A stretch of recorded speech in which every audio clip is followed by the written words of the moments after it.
What up, though? And welcome back to I'm Growing Man. It's your man, John D, in the building. Definitely wanted to get on here and talk about some eye-opening moments that I've had in the past weeks. I don't know if y'all been watching my social media, but I talk about maturity a lot. And maturity is a complete blessing. Those of you that don't understand what I mean, when I really mean maturity, I mean when you consciously make decisions that are in the best interests of everybody around you. I know a lot of times people are compromised and they'll take advantage of a situation because they feel like that might be a blessing. But the universe works in a way where everybody has the ability to get what they earn. So as I've went on this journey, I look back when people talk about maturity when you're young, and I can tell you, as a youth, I was so immature in areas. And I often think about why was I so immature? Then you have to think about the parenting, the environment you grew up in. A lot of that plays a complete impact on how soon a kid can mature. I know a lot of people say it deals with age and chemicals that's going on in your body. But I really do believe if you grow up in a sound environment where you have parents and you have family, friends in an area where you can learn and grow together, it's easier to mature because a lot of times when you're compromised, for example, you're compromised where you don't get to eat every day. Or let's say you don't know if you're going to get a meal on a consistent basis. And a lot of times we have kids that go to school to just eat. So if you're compromised like that, there are going to be a lot of things that you find that think that this is for me because I have to live like this. Unfortunately, your parents have to be able to deliver or translate why life is like that so that you don't feel like you have to take from somebody else. And I have seen kids take advantage of other kids because it was done to them. Their boundaries were crossed. So the maturity aspect of life never really happens.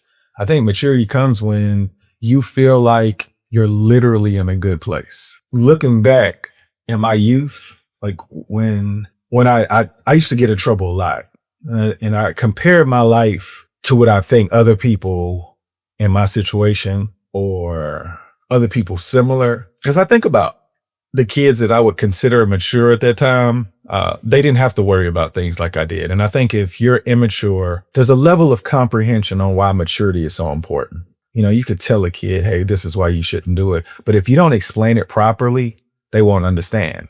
And a lot of times I grew up in an era where if I didn't do what I was told, I was hard-headed. But parents don't realize at that time, if the kid does it, they didn't understand the message when it was given. Now, of course, kids cross boundaries all the time. But if the kid is properly taught, and when I say taught, I mean where the kid receives it. A lot of times said, I've been telling you the whole time, and you're not following directions. It's because they don't understand. Kids love their parents. You have to be, like I said before, completely diabolical, or what my wife says, for a kid to stop liking their parent. So kids only want to impress their parents. So the immaturity part is because they did not get the attention they needed to be able to understand why certain things aren't supposed to happen. Now, I didn't get on here to talk about immaturity as a kid. I got on here to talk about immaturity as an adult. My wife said to me the other day, she said, you can't be in a relationship with a person who's a grown kid. And when I say a grown kid, you're an adult, but you have immature ways where you're so selfish that it's killing the relationship because of the messages you follow. And I told my wife that. I didn't realize that I was a grown kid. Like I could pay bills. She wasn't worried about me doing anything to destroy the family, but she wasn't her happiest. And a lot of that had to do with my interaction. I didn't know that I should have tried to improve how I communicated with her. Even in happy moments, there were things that she felt like maybe I could go too far and disturb her peace. And I didn't know. I thought like, I'm your husband. You know how I am. You know, I love you. I'm not doing any of this to destroy your peace. And that hurt to know that that's what she was afraid of. She was like, I didn't know what John I was getting. She was like, for the most part, I was fun, but I just went too far sometimes. And the reason why I did that, because I was immature. I did not grow up from my childhood. I became a mature child, but my behaviors still were childlike. And when I look around and I start to reflect, the worst thing in the world is to reflect on a time period where you can't believe you did something and you thought you were doing the right thing. And I think that's really the only reason why I'm here today with the family that I have, because I was completely ignorant. And I know my father always told me that ignorance is no excuse for the law. And I think it works with the universe opposite, because I was completely ignorant and it protected me. And then when I found the information that I needed, it was almost like a near death experience where you feel like, oh my gosh, I know what I'm doing now. And when I say know what I'm doing, I know not to make mistakes that could jeopardize everything that I'm trying to build. If I make a mistake, it's because I totally didn't know. I didn't do enough research. And that's the reason why before I do a lot of things now, I'm completely doing research, because I don't want to compromise my family or anybody around me at any point. So when I go into anything, I feel like I'm as prepared as possible to do whatever I want. And that came with maturity. Like, you become confident in areas that you're not good in because you know you're willing to put the work in to improve them. I was just listening to somebody, or I read something yesterday, and it was talking about how if people knew the process, like what it actually took, more people would complete it. But there's so many people that don't understand the process. So you have people following other people. And I think once you realize that so many things are distractions, and if you could single-handedly remove your distractions, that's a level of maturity that you'll appreciate once you realize what your distractions are, and that now you can isolate and remove them.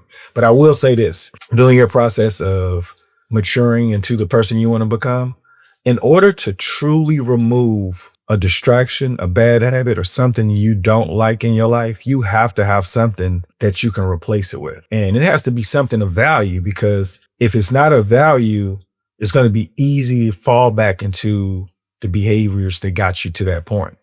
And when I started removing my distractions and my poor behaviors, I developed the confidence. Now, I do want to say this. I've always been arrogant, but I was arrogant for the wrong reasons. But now I don't believe I'm arrogant. I believe I'm just confident because I'm better prepared for what I have to face. There are things that I cannot control. And if something happens to knock me off my square or knock me out of that moment, my job is to find a message and then move on, not let it put me in a place where I can't grow and appreciate this life I've been given. I know a lot of people that are in really tough situations, mentally and physically. And being that I'm disciplined where I'm taking care of my body and I'm looking for ways to improve, not only as a father and a husband, but just as a fellow man, a friend, somebody that could be of help. My son was telling me today, he said, do you think that all the people on the side that says they'll work for food and have families out asking for money, do you think all of them are poor? I told him, I was like, I would hope they are. I wouldn't want people to manipulate the system and take people's charity and live life off of. But he said, if you knew that they were rich, would you give them money? I was like, I'm going to tell you something that that your mother told me years ago back in Atlanta. And I was in Atlanta and I went into this shoe store. And I want you to say, okay, so I'm in Atlanta. We moved to Atlanta in the summertime, spring, the warm weather. You see kids everywhere with these like folders, clear folders with like a message that they speak to an adult that they're raising money for a sports team. My mind is the first time I've seen this, and I was like, that's dope. It's so organized. So after about a year or two I've been there, I'm in this shoe store. So I'm looking at shoes, and the kid walks in with the thing. And one of the salesmen was like, "What up, player? You get enough money to get them shoes?" And I was like, "What?" In my head, I'm like, man. And at that point, I said, I'm not giving any more money out. And I told my wife that, and she was like, you can't really worry about what you do when you give somebody money. It's coming from a good place. Now, what they do with it, that's on them. But the universe works for those who works for it. So I can't be upset that somebody might have taken advantage of me and then hold everybody else accountable, because life needs help, right? So at that point, I decided if I ever, or when I ever give money out, I can't worry about what they do with it, because my heart just wants to help. And I was telling my son, if I remained that way and I stopped giving people, the help they needed, I think it would have made it would have hardened me as a person. And I'm not that type of person. If I got it, I want to give it to you, regardless if I know you or not. I am that type of person. And I remember feeling like, I ain't giving nothing no more. But then when she told me that, it just changed my whole energy. I'm like, you know what? I'm a good person. I want to help people. So if somebody takes advantage of me, that was just one of those moments.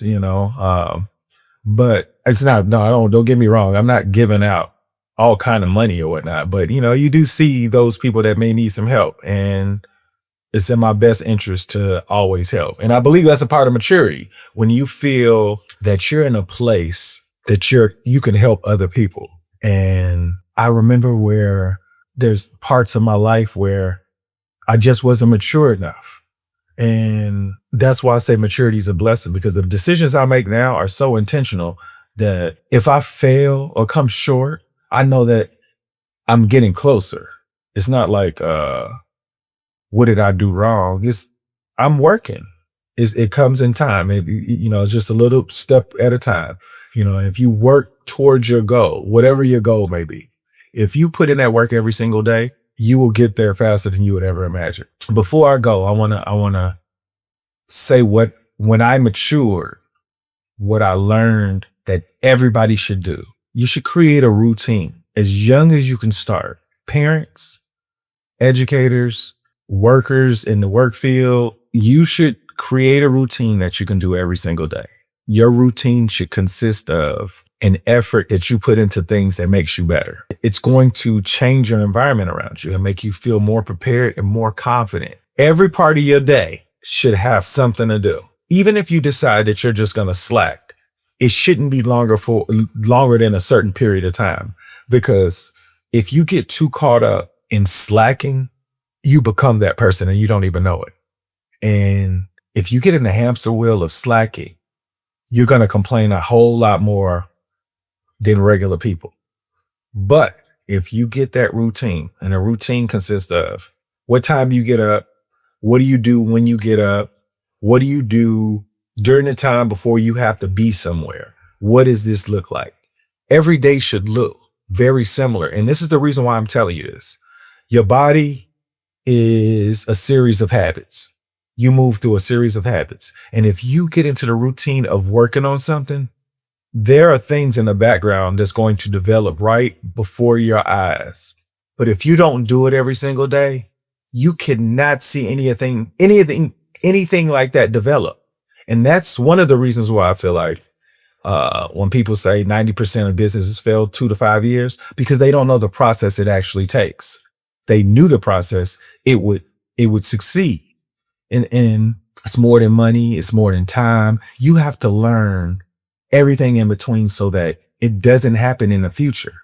Now, things can happen in the future, but preparedness will set you in a place where you don't worry about those things. And that is the preparedness you need for your routine in your life. The biggest thing I got from professional athletes that did well versus those that didn't, they didn't know they needed a routine. They were just really good at basketball or good at football or whatever, and they had a bunch of free time. But what I heard, those who did well, They created a routine where they did it every single day, and it would work on their craft, but it would keep them out of trouble. It would keep them stimulated in some type of interaction that would reduce any type of failures. A lot of people fail in life is because they don't have a routine that can support the lifestyle that they're living. They find themselves just finding things they shouldn't be finding. So with that being said, use your downtime to write down or put in your phone, type, do whatever, a routine. Okay, I'm going to wake up this day every day. And if you want to sleep in on weekends, go for it. But you still should be completing a routine. That is the key. When you become mature, you have a routine that you do every single day that supports your well-being, whether it's exercise, meditation, putting the right foods in your body, drinking enough water to stay hydrated to make sure that the systems in your bodies are properly functioning, putting out positive energy, and being the best version of yourself that you can be. Imagine becoming that person, and it just improves every day. Your routine creates the best version of you every single day without you even trying. They say, I don't know how many moments we're actually conscious in like in the actual moment, because they say we're kind of like I can't think of the word I'm thinking about. I don't know. I can't think what I want to say properly. Autopilot. That's what I mean. A lot of times we're on autopilot. And if you don't have a routine, your autopilot is doing what? You want to make sure that when you're in autopilot, you have a routine that your body is constantly working on something to improve you, so that when you are in the moment, you're like, I am glad I created that, because if you did it, how was it going to develop? So those of you that are looking for ways to improve, you want to mature. And when you mature, you create the routine you need, you watch what you put in your body, and you develop an energy that you be proud of yourself for. Y'all make today better than yesterday. Don't worry about anything you can't control. GATA. Get after that action, or that action will get after you. Be great on purpose.